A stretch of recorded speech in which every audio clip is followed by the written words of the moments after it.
Oh. Hello again, friends and web citizens. Taylor from the Visual Collective here, once again to bring you a new, fantastic Sunday Funday DIY. For those of you that know me or had to sit in the car with me for hours upon hours, you know that I've been trying to digitize negatives really bad. I have a giant, huge scanner that's from 1995 that I can't make work no matter how many pieces of arcane technology I get. And once again is where most of my inspiration comes from. I was laying in bed the other day thinking of how I could possibly solve this, and it came to me that a negative scanner is nothing more than a digital camera with a negative holder. So I made one. All you need, digital camera, a lens, preferably a fixed focal length macro lens. If you don't have one, you can use your standard kit lens.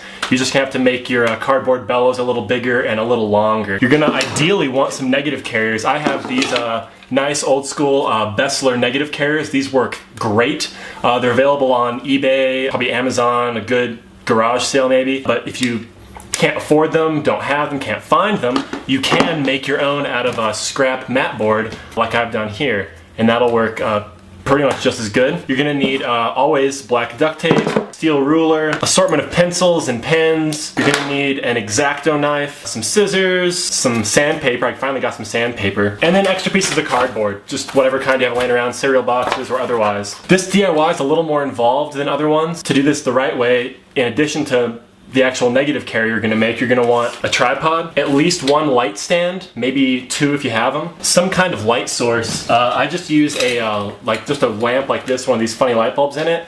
You could, if you were really classy, use a flash with a softbox as your light source to shine through the negative, but this works good. And then one of these reflector things, but you don't want the reflector, take it apart, right? And you get this scrim out of the middle. You could even probably use a sheet or something, but I have one of these, and you're gonna want one of those to make the light nice and even before it goes through your negative. Alright, so the first thing you want to do is figure out, what kind of negatives you're shooting. I mean, I shoot a lot of 35mm and 120 film. You want to first find a carrier that's going to work for that. So your negative's going to go right in here into this little hole. So you want to make a bellows that's going to go up a little cardboard wall that's going to go up around all four sides to block out all the light from your lens so that the only light hitting your lens is coming through the negative.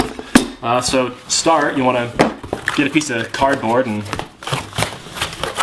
start cutting it up a little bit. And then you want to make it a box so that it'll fit around the outside of this, somewhere like around the outside, and then also so your lens will fit in it. So if you're using a big fat kit lens, you're going to want to figure out at least how big that's going to need to be. If that's about centered, it's going to have to be, you can measure it if you really want to get classy with it. Okay, so once you've measured your lens and measured this out, you mark out 3 inches, 3 inches, 3 inches, 3 inches, or however big. Fold the cardboard tube like this and duct tape it all together and make it look really nice. That's your cardboard bellows. It's not adjustable this way like a regular bellows would be, but that's okay. Come over here, you can then tape it square to your negative carrier like so. Okay, so once you've attached your cardboard tube with duct tape, you can see it looks about like that. About like that. You can go ahead and mount your lens to your camera. I'm gonna use my nice macro lens. You could use, again, your kit lens. It doesn't really matter. But if you're gonna use your kit lens, you wanna put it to a fixed focal length. That's important. So put it to like 50mm or something like that, and then tape it so that it doesn't move. So put a little piece of duct tape on your zoom. Anyway, from there, you can go ahead and put your camera into the bellows and kind of look through it. The idea here is to get your camera as close as possible to the negative. You want to fill the frame with the negative basically. So if you have to, maybe cut an inch at a time off your bellows until you're as close as you can comfortably get it. A little further away is not bad, but the more you fill your frame, the more resolution you're going to get. Otherwise, just to crop more and this, that, and the other thing. So mine's actually pretty good, as it turns out. There's probably a formula to this. I don't know it. I don't know how to figure it out, but if I find something, I'll be sure to post it on the website soon. In the meantime, we can go ahead and start digitizing negatives. So you kind of see the full setup here. You have your camera with inside the bellows attached to your negative carrier on a stand. This is kind of a balancing act. Maybe you could use a clamp here or some other kind of method to attach this. Mine's sort of balanced like that. Figure something out. This is the best I've got. Then you want to have your scrim here, which is going to diffuse the light, your light source, and something to hold this. I have my friend Matt Beatty here holding it, but whatever you got. So the next step is to find a negative that you want to scan. I will use this one of Matt Beatty, actually, as it turns out. It's a pretty nice shot. Okay, so then you just load your negative, standard issue, just like you're in a darkroom, if any of you can remember what that was like. Kind of look at it, see how it looks, line it up, like that. Okay, then you want to look through the viewfinder here, and move your camera and the bellows back and forth until you're sharp and focus on the negative. Just a little bit of a fine-tuning act here. That looks about right for me. Okay. Then the key is to keep an aperture, like f8 for example, with your camera on center weighted metering so that you're reading just straight out of the negative. I just use my meter. And I'm at f8 at 1/6 of a second at ISO 200. Get it to balance there. On timed release, check it. Looks pretty damn good. You can make it straighter or not. Once you do that, you just load it into Photoshop. Command-I will inverse it. Then Command-Option-Shift-B will make it black and white. And that's it.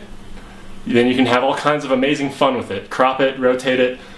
And actually, it's a little clunky at first. Once you get used to it, this is actually a very efficient workflow. It was a lot easier than this stupid scanner that I've been wasting my life on for the past month. DIY foam scanner. God, that was heinous.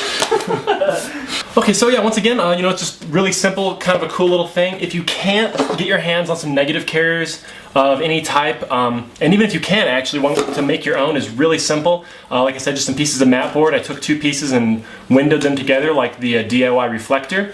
To make the hole in the middle, you just measure your negative size. The nice thing about these is that you can make them full frame if you want. The Bessler enlargers don't show the sprocket holes, or if maybe you're shooting like on an Olga or something where you have multiple frames all linked together into one panorama, you could make a negative carrier that would fit that and scan it all in one go by making your own. And they're just really simple. Just measure your negative, cut it out of 2 pieces, sandwich them together, done. Ladies and gentlemen, friends and followers, thank you for joining us on yet another episode of the Sunday FUNDAY DIY. I am Matt Beatty. I'm Taylor Mahoney. And I'm Andrew Pafra. And thank you for joining us. Make sure to comment in the comments below, beneath us, down here. Right down here. Down there. Let us know what you want to see, what you thought of what you just watched. We're open to suggestions. If you want to see something, oh, I want to know a DIY trick for this or that other thing, let us know, and we'll make it happen. We will save you money. Like price choppers.